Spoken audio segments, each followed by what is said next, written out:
Say at the microphone, otherwise the cameras. Thank you for doing this, and I do hope you stay here and take as many questions as possible. You say there were 19 officers gathered in the hallway or somewhere. What efforts were made to try and break through that door? You say was locked. What efforts were the officers making to try and break through either that door or another door to get inside that classroom? None at that time. Why? The on-scene commander at the time believed that it had transitioned from an active shooter to a barricaded subject.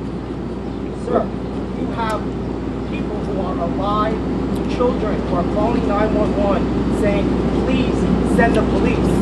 They are alive. In that classroom, there are lives that are at risk. Hey, we're well aware of that. Right, but yeah. Why was this made not to go in and rescue these children? Again, you know, the on-scene commander considered it a barricaded subject and that there was time and there were no more children at risk. Obviously, you know, based upon the information we have, there were children in that classroom that were at risk, and it was, in fact, still an active shooter situation and not a barricaded subject.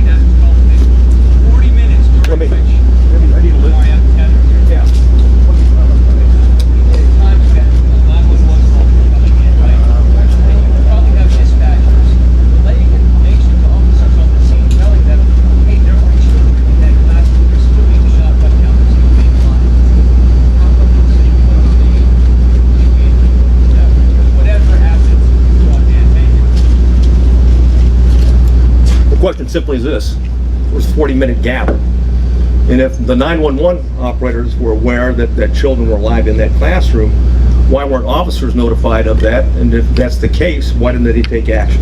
That's the question. And again, I'll go back to the answer right now, is that it was considered, okay, the decision was made on the scene. I wasn't there, but at the same point in time, you know, a decision was made that this was a barricaded subject situation. There was time to retrieve the keys and wait for a tactical team with the equipment to go ahead and breach the door and take on the subject at that point. That was the decision, that was the thought process at that particular point in time. What vision? More action. What? Police. This man, girl. What can you tell parents that were here waiting and asking for the police to go in? Is there an apology for them? Yeah, there was 19, like I said, there was 19 officers in there. In fact, there was plenty of officers to do whatever needed to be done, with one exception, is that the incident commander inside believed they needed more equipment and more officers to do a tactical breach at that point. That's why BORTAC was requested on the scene. As soon as they were there, they executed, they searched, or at least a dynamic entry, and went in, and of course, that was not till 12. That was not till 12:57. Were the family members tased or gassed? Hey, with the benefit of hindsight. Hey, the benefit. Hey, stand by. Hey, With the family members tased or gassed in any way? Hey, for the benefit of hindsight, where I'm sitting now, of course it was not the right decision. It was the wrong decision. Period. There was no excuse for that. But again, I wasn't there, but I'm just telling you, from what we know, we believe there should have been an entry at that as soon as you can. Hey, when there's an active shooter, the rules change. It's no longer, okay, it's no longer a barricaded subject. You don't have time. You don't worry about outer perimeters. And by the way, Texas embraces active shooter training, active shooter certification, and that doctrine requires officers, we don't care what agency you're from, you don't have to have a leader on the scene. Every officer lines up, stacks up, goes and finds where those rounds are being fired at, and keeps shooting until the subject is dead. Period. Why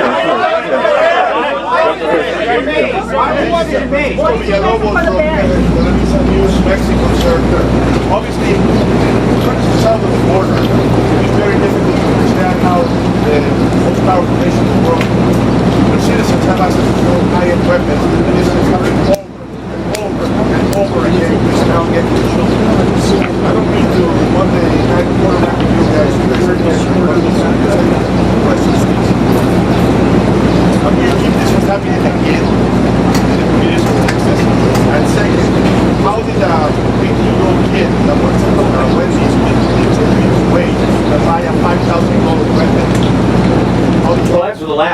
debit card first, but to your point, it's very expensive, and a debit card is not a credit card. It means he had money in the bank. So why and how is being looked at right now. And I'll tell you this, thousands of more leads are being looked at right now because we haven't answered all the questions. We haven't gotten into the why. Okay, we know the individual was also into cyber gaming in that regard, and group gaming in that regard. So we've got a lot of questions are out there, and we're seeking answers. But we've got an obligation. We'll continue to update you when we find something out. Apologizing to the Hey, The woman in the yes. Questions. The first one is he said that Border Patrol had a special team on site and then the local police did not allow them to go into the building. Can you elaborate why?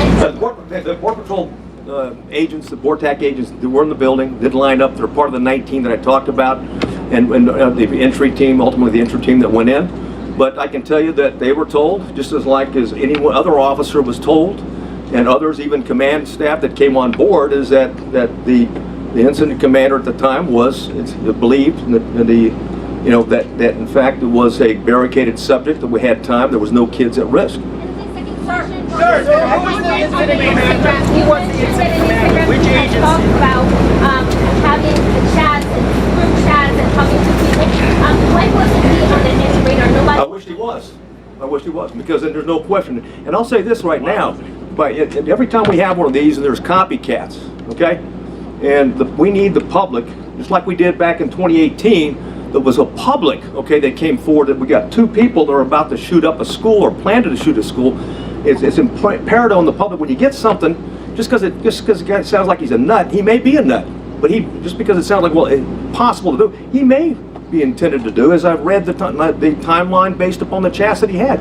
So we need everyone, when we have a threat to life like that, to take it seriously and report it, because ultimately this is tragic. What do you tell the parents of 19 kids, or the families of two teachers? Yeah. Hey, yes, sir. Morgan Chesney, NBC News. Yes, sir. Wanted to wait for tactical gear. By 12:15, you had at least 15 officers and shields on scene. Yeah. Yet you did not reach the door until 12:50. Hey, like I've said it before, is that, well, first of all, when it comes to an active shooter, you don't have to wait on tactical gear. Do you believe Plain and simple, you've got an obligation. What I know now, okay, absolutely, it was an active shooter, because you can transition. Keep in mind, in the doctrine, okay, of active shooters, you can transition from an active shooter situation to a barricaded subject, or a barricaded with hostage subject. But if shooting continues, and you have any reason to believe that there's individuals alive in there, you've got an obligation to move back to an active shooter posture, and that means everybody at the door. Are you saying those children were no longer at risk when he barricaded himself? Saying there were children alive in classroom 112, 8 to 9 children.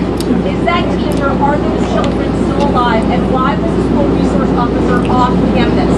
And did Uvalde SWAT respond to the scene? Well, Uvalde has a part-time SWAT team, number one.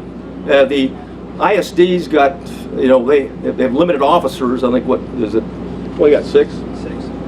They got 6, yeah. The Consolidated Independent School District has 6 officers, and they didn't have one posted at that location. And someone said, hey, what do you tell the parents? I mean, bottom line is that, or someone talked about and said, when there's kids in the room, why wasn't there an entry? Because it was believed, like I said at the time, that the subject was stationary, barricaded, there was no risk to other children. Again, on retrospect, from where I'm sitting right now, clearly there was kids in the room, clearly, okay, they're at risk. And oh, by the way, even when they go back to shooting, there may be kids that are injured, okay, they may have been shot but injured, and it's important for life-saving purposes to immediately get there and render aid. Sir,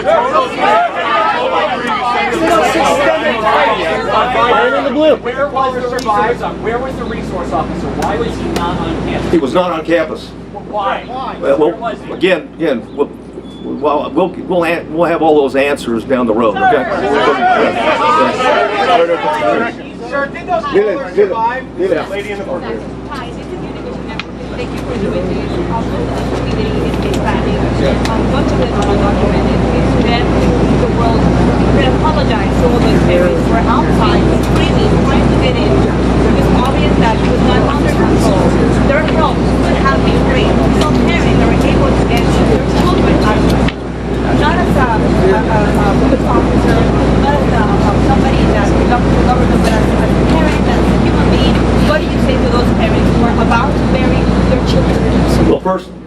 first I want to say that the Consolidated Independent School District officers were there early. There was 4 of them, and they immediately began evacuating the school and did that throughout the process. So keep in mind, so that was going on. And that's, what do I say to the parents? I don't have anything to say to the parents other than what had happened. We're not here to defend what happened. We're here to report the facts so they have the facts. But based on what Officer,